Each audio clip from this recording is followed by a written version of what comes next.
Every now and then, somewhere in the world, a freak is born. Richard Joseph Maddocks came into the world in Melbourne, Australia in 1971. He was a cute bouncing baby boy, perfectly normal, except for one thing.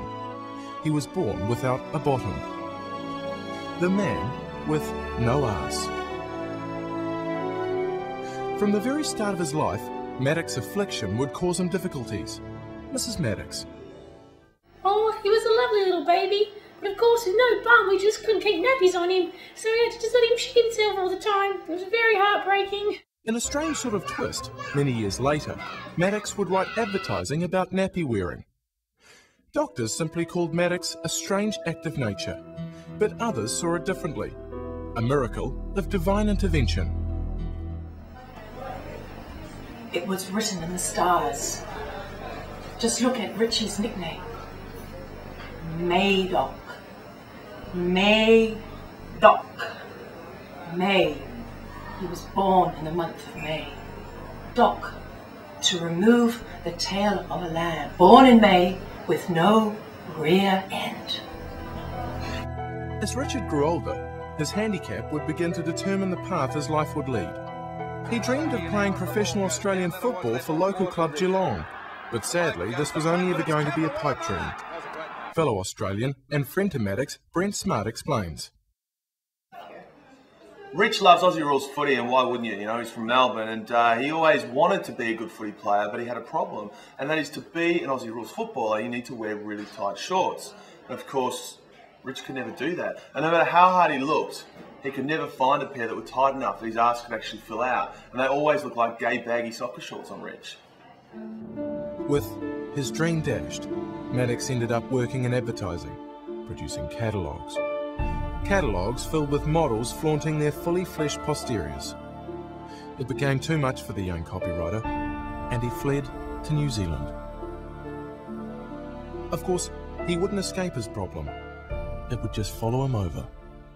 Creative partner at Mojo Auckland, and later best man at Maddocks' wedding, Mike O'Sullivan. I first became aware of Maddocks' issues when we worked together on burger rings in Mojo in Auckland. He got very distressed working with so many rings. I think every time he looked at one, it was a reminder of what he didn't really have. Mike and Rich were soon hired by Colenso Advertising Agency CEO Roger McDonnell. You know, I was always very suspicious of hiring O'Sullivan, but with Richard Maddocks, I certainly knew he wasn't an arsehole. Maddocks' issues continued to plague him. He sought the reassurance in Landmark, a self-awareness help group, which amongst other things had Maddocks apologising to friends for past wrongdoings. Well, it sounded like a bunch of us, really. But it's obviously what he's trying to get out of it. Maddocks would also look elsewhere for help. He turned to Buddha, the god with perhaps the largest posterior of all. With it, Maddocks became a vegetarian. For 2 years solid, he would buy 2 rolls from this bakery, a tomato from this fruit shop, and make rolls for lunch every single day. Co-worker Michael Redwood remembers. Richard's always been slightly obsessive, but we knew what this was about. We just had to look at what he was eating.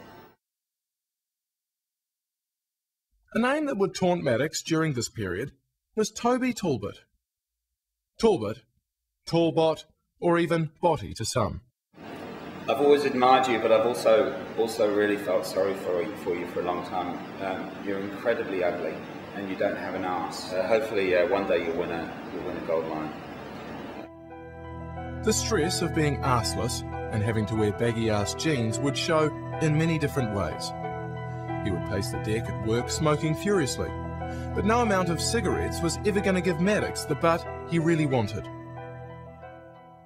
Maddocks also became well renowned for spates of throwing items across the creative department with scant regard for worker safety. Steve Cochran, a one-time creative partner of Maddocks, remembers. So there was this one time when Rich was refusing to present another one of my genius ideas. And I just said, get your fucking ass in there. And of course it was the worst thing I could have said. He picked up whatever was at hand, happened to be a Nick Cave CD, and threw it at me, hit me in the back of the head right there. Went in about 2 centimetres. There's still a little bit in there, and I'll never be rid of it. It's a wonderful However, his handicap had its upside. What Maddocks lacked in buttocks, he made up for in brain. He fast climbed the creative ladder to become Executive Creative Director. Anne and Maria. We've been made up for 6 years now. It's always been great. Yeah, because we've never had to kiss his butt. But still life was not easy. Perhaps Maddocks' lowest point was this, a point where he began to question his own sexuality. Ex-employee. There was one night, there was a party, and Maddocks called me into his office, and he was drunk, and he leant over the couch, and he asked me to take him from behind, and I just couldn't. I mean, it's impossible. What was I supposed to work with there? And everything went really awkward after that, so I kind of had to leave Colenso. I mean, that was the reason I left. Claire Beatson also remembers noticing Maddocks' strange behaviour at parties. Every time we'd go out, Rich would jump around and throw his hands in the air like, ooh, lots of finger pointing. And I knew he was simply trying to distract us from the fact he had no arse. Quite sad, really. But now, a new chapter in the sorry tale begins. Richard Maddocks is moving back to where it all began, Australia. But this time, it's to Sydney, to the city that offers a big salary and more plastic surgeons than you can shake a tit at. In a world-first operation, Maddocks is planning to have constructive arse surgery using silicone breast implants. Yes, the end of this ordeal may well be in sight. And maybe, once and for all, Richard Maddocks, the man with no arse, will be able to put it all behind him.